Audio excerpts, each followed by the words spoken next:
Halo, selamat datang kembali di video lanjutan dari kuliah mekanika kekuatan material. Masih di topik yang sama, combine loading. Selanjutnya adalah contoh kedua, bagaimana jika komponen ini ataupun batang yang sama dengan radius 0,75 dan dikenai oleh beban 800 pounds. Nah, tentukan, tapi dia arahnya ada arah Z. Nih. Nah, tentukan state of stress pada poin A. Nih. Nih. Nah, kita pertama menghitung dengan data-data ukuran yang sama. 14 inch, 10 inch, dan 8 inch. Nah, kita melihat tentu ada perbedaannya bagaimana kita menghitung internal loadingnya, internal load. Nah, bahwa kita bisa membagi melalui titik A, kita bisa mendapatkan yang namanya free body diagram. Jadi langkah pertama adalah harus bisa menggambarkan free body diagram dan resultan internal. Jadi ini nanti yang menentukan resultan internal beban ketika bisa kita lihat ada 6 equation equilibrium. Jadi 6 persamaan kesetimbangan, di mana pertama akibat dari beban 800 pound maka akan terjadi yang namanya momen akan terjadi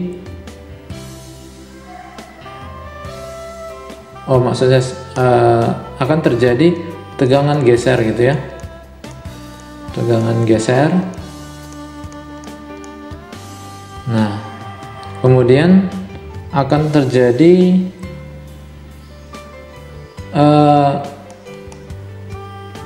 torsi. Nah, kebayang jika batang ini saya dorong ke bawah gitu ya. Nah, ini akan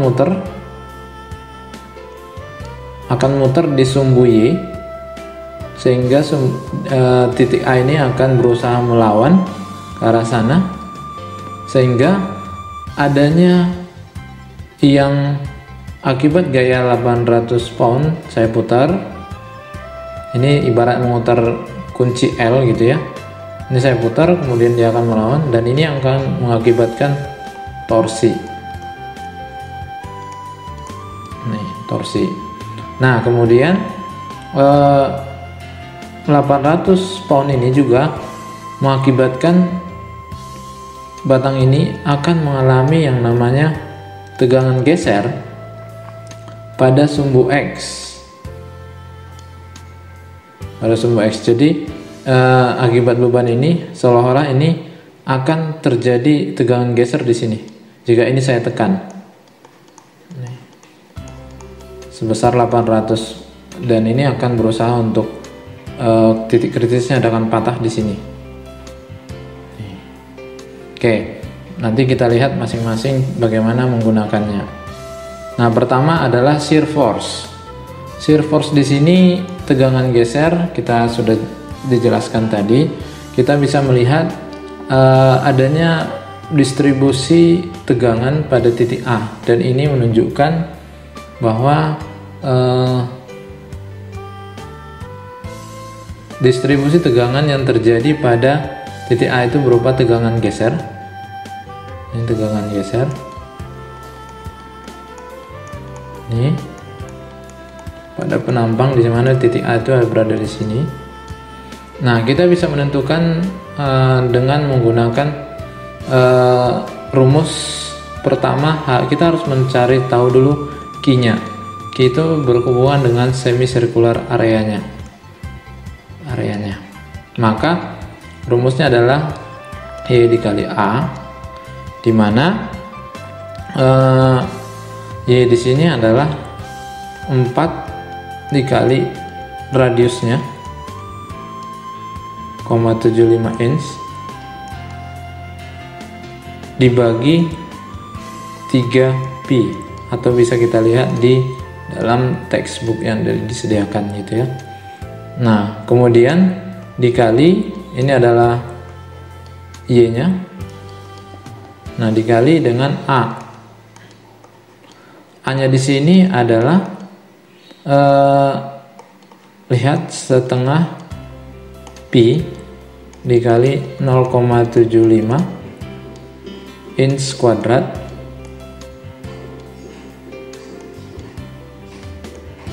Inilah A-nya, sehingga jika dikalikan hasilnya adalah 0,283 inch. Nih. Kemudian kita lihat bagaimana menghitung tegangan geser di sumbu YZ akibat dari 800 pound, sehingga adanya tegangan geser, maka rumus tegangan geser yang sudah kita pelajari adalah V Q per I kali T, di mana V ini adalah beban gesernya, beban geser, Q-nya tadi sudah kita dapat, kemudian I-nya adalah inersia berkaitan dengan bentuk, kemudian T di sini adalah tebalnya. Maka kita bisa menghitung bahwa di sini V yang dipakai adalah sebesar 800 pound. Nah, dikali 0, Q-nya adalah 0,2813 inch kubik. Kemudian dibagi dengan inersia. Nah, I-nya di sini, I-nya adalah 1/4 pi dikali 0,75 inch pangkat 4. Nah, ini inch pangkat 4. Nah, ini kita bagi dulu, kita tulis ulang, 1/4 pi dikali 0,75 inch pangkat 4 dikali dengan 2 kali 0,75 inch dikali 2 kali 0,75 inch. Maka jika dikalikan kita bisa menghasilkan 604 pound square inch atau 0,604 kilo square inch. Nah, ini hasil dari tegangan geser pada titik A. Nah, selanjutnya adalah kita menentukan yang namanya bending moment. Bending moment pada titik A. Nah, bending moment di sini ketika titik A berada pada netral axis. Ini poin penting jika ditanya adalah bagaimana menentukan titik bending moment pada titik A. Ingat, titik A di sini ini berada tepat pada netral axis. Nah, kita sudah belajar bagaimana kemarin jika titik yang berada netral axis, maka dia tidak mengalami beban ataupun tidak terbebani dan tidak terjadi apa-apa karena dia berada di netral axis, sehingga itu sebabnya sigma A sama dengan 0. Jadi kenapa sigma A sama dengan 0? Karena dia berada di netral axis ketika ada bending moment sebesar 8.000 pound square inch. Dari mana 8.000 ini? Maka kita lihat di sini. Nah, ini ketika ini ada beban 800 pound dan di sini akan mengalami bending moment adalah ini dikalikan. Ini bebannya, ini adalah lengannya. dan dia tidak mengalami apa-apa karena dia berada di neutral axis. Nah, selanjutnya stres komponen yang ketiga adalah bagaimana tadi sudah dikatakan adanya torsi ataupun momen torsi yang terjadi. Nah, momen torsi yang terjadi pada poin A, lihat bahwa sudah saya jelaskan sebelumnya bagaimana torsi bisa terjadi, yaitu pertama adanya nih, katakan batang ini menerima beban 800 dan dia akan muter, berputar ke arah sini, saya putar, dan dia akan mengalami torsi sepanjang sumbu Y, dan dia akan berusaha untuk melawan sebesar 11.200. Dapatnya dari mana beban torsinya? 800 dikali lengannya ini. Nih. Nah, itu kita pakai untuk beban torsi. Nah, dengan rho ini, maka lihat di sini, ini titik sentroidnya. Kemudian beban torsi yang maksimal berada di luar, sementara di sini tidak ada, dan itu secara linear akan semakin membesar. Dan ini adalah rho-nya adalah berupa jari-jari, yaitu 0,75, sehingga kita bisa melihat untuk shear stress akibat dari torsi rumusnya adalah TC dibagi J. J ini adalah polar inersia. Nih, T ini adalah beban torsinya. Kemudian C inilah jari-jari. Nah, kita lihat bahwa T yang dipakai adalah 11.200 pounds inch. Nah, dikali dengan 0,75 inch jari-jarinya, dibagi dengan, nah, polar inersianya adalah setengah pi dikali 0,75 inch pangkat 4. Itu adalah polar inersia dari bentuk batang bulat solid. Maka hasilnya adalah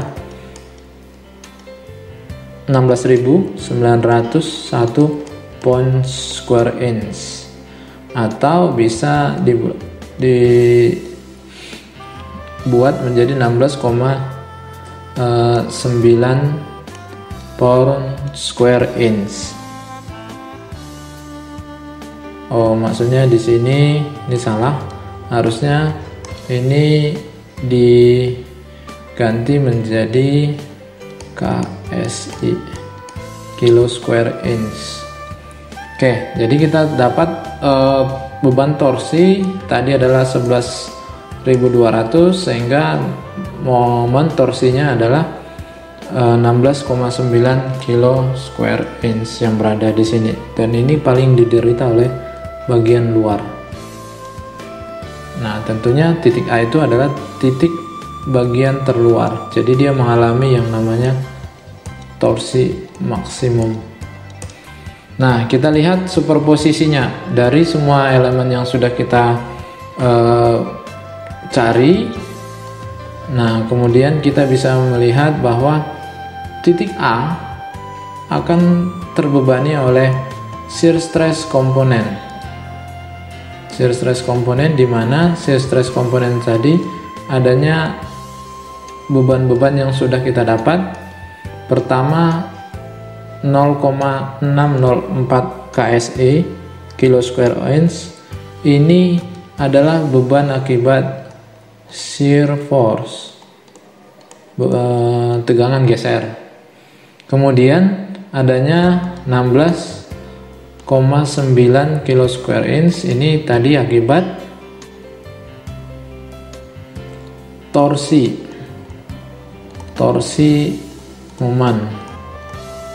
Nah, tetapi pada kenapa tidak dijumlahkan dengan bending moment. Nah, bending momentnya tadi, ingat poin titik A itu bending momennya adalah sama dengan 0. Karena apa?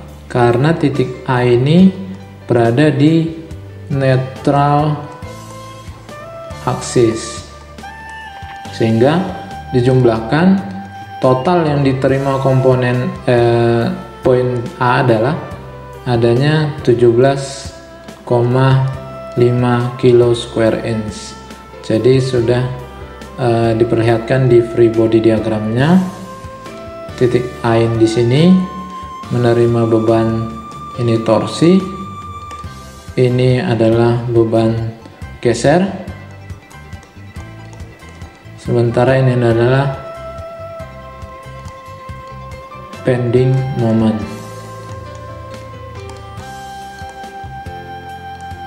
Nah, demikian penjelasan dari contoh soal bagaimana menghitung yang namanya combine loading. Nah, sehingga pada suatu desain ataupun perancangan tentu kita bisa melihat komponen-komponen beban apa yang diterita oleh batang tersebut. Terima kasih sudah menonton video ini. Mudah-mudahan penjelasan dari video ini bermanfaat untuk kita semua. Selamat belajar, sampai berjumpa di video selanjutnya. Terima kasih.